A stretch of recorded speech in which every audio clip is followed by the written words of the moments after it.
Hasil sudah kelihatan, saya dapat laporan, mudah-mudahan ini laporan benar. Jangan main-main lagi dengan saya, laporan palsu.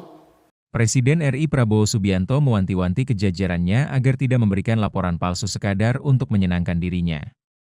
Selain itu, Prabowo juga dibuat keheranan ketika mendengar ada aturan bahwa cucu dari sebuah perusahaan BUMN tidak bisa diaudit. Dia berbicara ketika menghadiri tasyakuran HUT pertama Danantara di Wisma Danantara, Jakarta, Rabu, 11 Maret 2026, kemarin.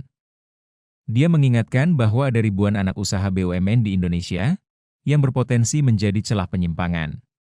Pertama dengan will yang benar, ya, dengan political will, dengan jiwa yang benar,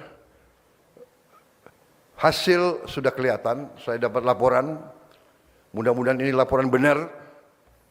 Jangan main-main lagi dengan saya, laporan palsu, laporan menyenang-nyenangkan, laporan supaya bisa akal-akalan. Saya kasih peringatan keras ini. Saya dapat laporan, saya cukup gembira.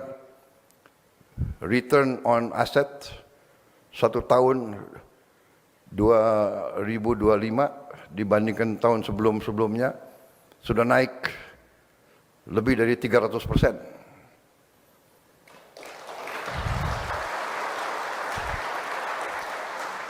Ini cukup baik dan ini membuktikan premis kita mendirikan Danantara ini, bahwa tidak mungkin suatu manajemen yang baik kalau tidak di satu kendali, di satu tangan, di satu manajemen. Tidak mungkin kita ngelola 250 perusahaan. Bahkan ternyata saya baru tahu, bukan 250, 1000 perusahaan lebih. Tidak ada pelajaran manajemen dimanapun di dunia, satu manajemen bisa ngelola 1000 entitas.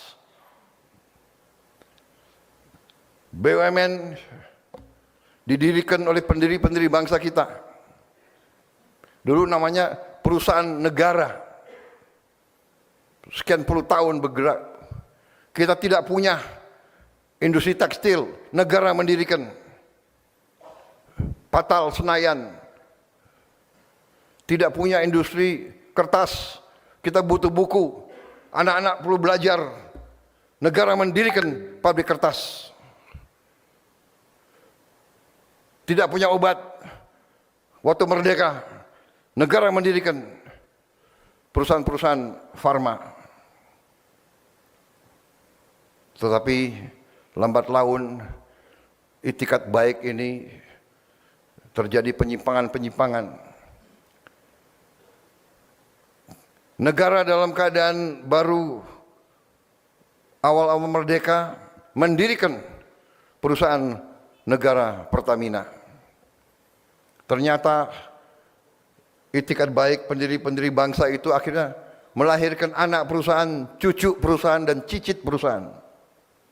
Saya kaget, Pertamina punya 200 anak dan cucu perusahaan. Dan aneh lagi, ada peraturan-peraturan yang lebih aneh lagi.